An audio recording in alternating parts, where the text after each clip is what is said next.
Teofimo Lopez, the boxing community reacts to his win over Campa. Find out what they had to say in this video. What up, Fight World? It's your boy Ego, and I'm back with some more boxing. SLC, subscribe, like, and comment for the latest and greatest in boxing. The boxing community has reacted. Teofimo Lopez, he returned to his winning ways, and he defeated Carlos Campa, and he stops him in the 7th round. That was his professional 140-pound debut. That was the first time he fought at 140 pounds. He was coming off a loss to George Kambosos. What did they have to say? Now, the timing happened right after the Teofimo Lopez fight. Ryan Garcia, he simply put LOL. So, you know, he didn't tag Teo or anything like that, but the timing matches up precisely to when the fight ended or whatnot. So I'm assuming that's what he was responding. Another subliminal, Devin Haney on his verified page, he put the poop emoji, as you guys see on the screen. The poop emoji, 8:42, and you look at Ryan Garcia's tweet was at 8:54. So right in line with Teofimo's performance. One guy is saying LOL, Devin Haney is saying poop, and you also have Arnold Barbosa Jr., who's at 140, and he says, I am watching this Teofimo Lopez fight, and he put a dinner plate. So he's hungry. He's ready to eat. And then he even tagged Top Rank. So is this looking good for Teofimo? Let me know in the comment section. And finally, Rougarou Regis Prograis, former champion at 140 pounds, most likely getting a title opportunity with Jose Zepeda, big puncher. Regis Prograis said, and he responded to the Top Rank highlight of Teofimo knocking out Carlos Campa. And he says, good little comeback fight, but the dogs at 140 pounds will chew him up. You got boxing promoter Rick Marinigan, and he says nothing spectacular or elite going on here, nothing. The fan says, nice finish, and he says, yes, but we knew that. Now, the Boxing Ego thoughts. Listen, if you guys were with me for my Boxing Ego watch party, BWP, I appreciate you. If not, subscribe so you can catch the future one. Adrian Broner has an upcoming fight. This is what we do. This is what we created. You see everyone else doing them now. So my thing is this. Teofimo Lopez, the most important thing, you got to get the victory. He did that. Got the victory. He got a W. He's back in the win column. So congratulations for that. My honest assessment of Teofimo Lopez, you know, it is what it is. He's coming off of a loss. Top Rank, I think, matched him with a fight that suited him. We'll put it that way. So clever matchmaking from Top Rank, put him in there. What I noticed about Campa, I told you guys ahead of the fight, I didn't really notice anything that stood out with Pedro Campa. Like, I never really seen him fight like that. You know, he wasn't a big name. He didn't have this elite level experience. They even said on the telecast that Pedro Campa had only fought outside of Mexico one time. And he had a record, he was like 30, and he already had been knocked out in 2017 against Carlos Jimenez, right? In Mexico. And he didn't really fight outside of Mexico. He literally had only one fight. So it was a tall ask for him to beat Teofimo, even though Teofimo was moving. Again, this is why I say clever matchmaking, because everything, the stage was really set for Teofimo to win here. So I wasn't blown away, to be honest. You know, I get it. You're coming off a loss, which, might I add, took place on another network, DAZN. So Top Rank, they've invested money in Teofimo.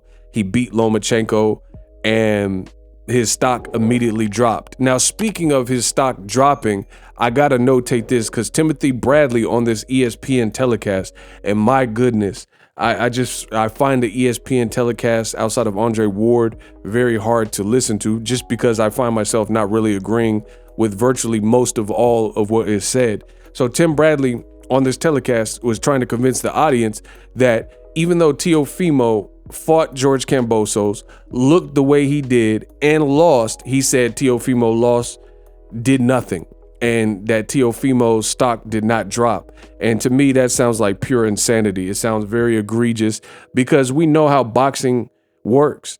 Anytime you take a loss, unless it's something that's controversial, or, you know, people thought you could have won the fight, more often than not, if you talk trash like Teofimo and his dad and have that type of persona and, you know, you're mouthy, then you lose, you're going to have hell to pay. It's just, that's what it is. And at the end of the day, for Tim Bradley to suggest that it had no bearing on his career, I mean, that's just all types of insane to me.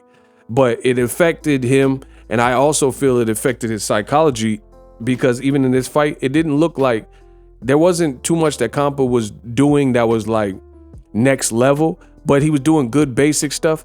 And when Teo was getting hit, to me, it looked like Teofimo's confidence was not the same. They didn't look quite like the guy at 135. And to me, I thought that Teofimo was trying to show this ultimate poise and feign confidence, like he was supremely confident in there. And there were moments where he was like showboating. But I think that's kind of almost like a habit, like where he's trying to build himself up. You know, I just didn't find the confidence. I thought Teofimo's hands were extremely low. In portions of the fight, he was getting touched. And when he did get touched, it looked like he had to almost regroup. And, you know, you would have to imagine against the better competition. And there's so many much better guys at 140 pounds. How would Teofimo actually fare with them? You know, you got Brandon Lees and Gary Antoine Russell, Regis Prograis, who didn't really seem impressed. He said the top guys would chew him.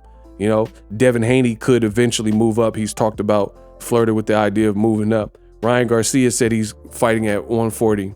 So I don't know. We have to see more. For me, I have to see at least Teofimo fight some more sturdy guys that I actually know of and I've been following their career.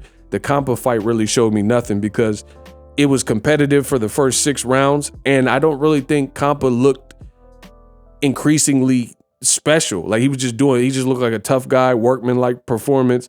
He just looked like a standard basic edition fighter. He wasn't. He was very slow, very plodding, but, you know, he was taking the punches earlier in the fight, and that really was what the fight was. And he was still having success, and I thought Campa was one-dimensional, and he was still having success. So that kind of worries me for Teofimo, because you see glimpses of him looking special, or you see glimpses of what you've seen from Teofimo at 35. But to me, it wasn't all there. It's not the same package. And part of it could be because Teofimo Lopez moved up in weight. And when you're fighting naturally bigger and stronger guys, you're not going to get them out of there necessarily the same. Like, you really went up 4 to 5 pounds, depending on what weight class you're in. You know what I'm saying? You went up, in this case, 5 pounds, 135 to 140. And 5 pounds, you'll notice it.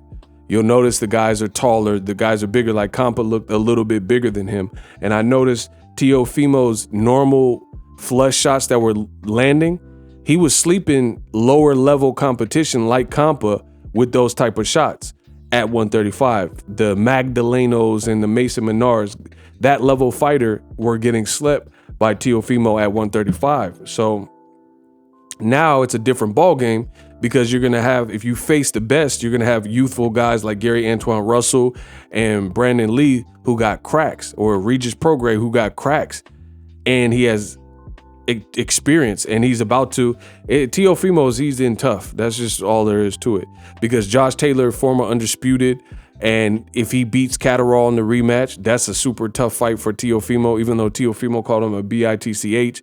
Regis Prograis, he's a former champ, you know, Jose Ramirez, former champ. All these fights, I think, are tougher and harder and better. Then you got dark horses like Subriel Matias. I mean, he literally had a fighter die after fighting him from bludgeoning, you know, and punches sustained. So he's like a massive puncher. You see guys, they get touched by his power. And then Teofimo, for the first 6 rounds, really wasn't moving Campa. He wasn't discouraging him enough for my liking. So I don't know quite exactly how the power transitioned for him, you know, but again, it's only one fight, so I can't tell you everything. Let me know what you guys think, but that is the boxing community reacting to Teofimo Lopez, and it looked kind of like meh. I don't know if people were blown away. Let me know if you were blown away.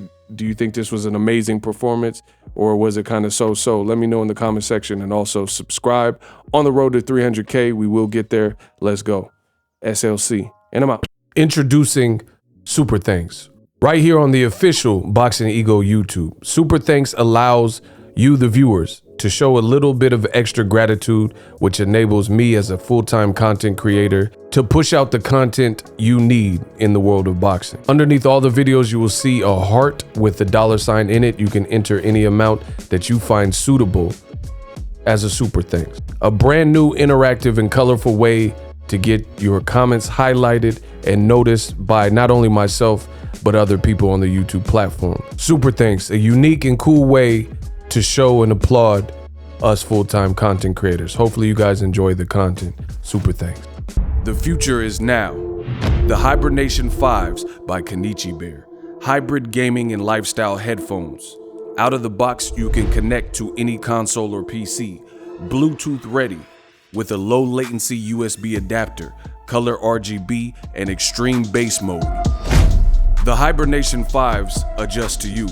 Whether you need a gaming, travel, gym, or lifestyle headphones, the Hibernations got you covered. The new Hibernation 5s, link in the description. Customize the way you hear the world. Welcome to the nation. Are you tired of your YouTube videos not getting any views? Well, consider TubeBuddy. I've used TubeBuddy for years to scale up my YouTube channel. Now we're sitting over 200,000 subscribers. TubeBuddy is a browser extension that offers a ton of built-in productivity and time-saving services to take your channel to the next level. Use my link in the description to get started with TubeBuddy and level up your channel faster. We working.